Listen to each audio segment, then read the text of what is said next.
मेरा नाम साकिब मुश्ताक, तुसीं वेख रहे हो साकिब मुश्ताक की दुनिया। ਅੱਜ ਤੁਹਾਨੂੰ ਪਿੰਡ ਦੀ ਜ਼ਿੰਦਗੀ ਦੇ ਬਾਰੇ ਕੁਝ ਦੱਸਾਂਗੇ। ਕਿਸ ਤਰ੍ਹਾਂ ਪਿੰਡ ਦੇ ਵਿੱਚ ਲੋਕ ਰਹਿੰਦੇ ਨੇ, ਕਿਸ ਤਰ੍ਹਾਂ ਆਪਣੀ ਜ਼ਿੰਦਗੀ ਬਸਰ ਕਰਦੇ ਨੇ।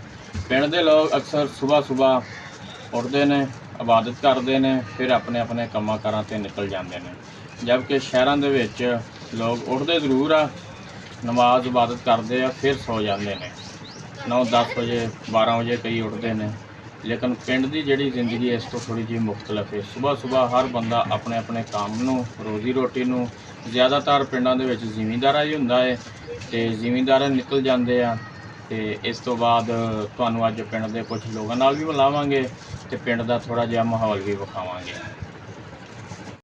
अस्सलाम वालेकुम। वालेकुम सलाम जी। की हाल है जी? ठीक है जी।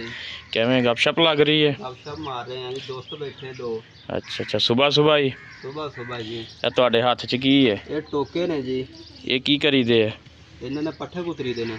ਇਹਨਾਂ ਨਾਲ ਕਿਵੇਂ ਪੱਠੇ ਕੁਤਰਦੇ? ਮਸ਼ੀਨ ਨੂੰ ਲਾ ਕੇ। ਅੱਛਾ ਹੁਣ ਕਿੱਥੇ ਲੈ ਕੇ ਚੱਲਾਂ? ਇਹ ਚੰਡਾਉਣ ਚੱਲਾਂ ਵਾਂ। ਚਲੋ ਕਿਲੇ ਮਿਸਤਰੀ ਕੋਲੋਂ। ਅੱਛਾ ਤੇ ਤੁਸੀਂ ਇੱਥੇ ਗੱਪਾਂ ਲਾਈ ਜਾਂਦੇ ਹੋ, ਜਾ ਕੇ ਚੰਡਾ ਲਿਆਓ। ਬਾ ਗਪਸ਼ਪ ਲਾ ਲਈਏ ਸੁਬਹ। ਚਲੋ ਜੀ, ਮੈਂ ਆਪਣੇ ਪਿੰਡ ਦਾ ਥੋੜ੍ਹਾ ਜਿਹਾ ਹਿੱਸਾ ਤੁਹਾਨੂੰ ਵਿਖਾ ਰਿਹਾ ਵਾਂ। ਹਰੇ ਭਰੇ ਖੇਤ ਨੇ, ਪਰਿੰਦੇ ਚਹਿਕ ਰਹੇ ਨੇ। ਕੁਦਰਤ ਦੀ ਅਸਲ ਖੂਬਸੂਰਤੀ ਇੱਥੇ ਮਹਿਸੂਸ ਹੁੰਦੀ ਜੇ। ਮਾਸ਼ਾਅੱਲਾ ਬਹੁਤ ਹੀ ਪਿਆਰੇ ਖੇਤ ਨੇ ਅਤੇ ਦਿਲ ਨੂੰ ਵੇਖ ਕੇ ਸਕੂਨ ਹੁੰਦਾ ਹੈ। तो वीडियो चंगी लगी तो सबसक्राइब लाजमी करो तो वीडियो पूरी वेख्या करो।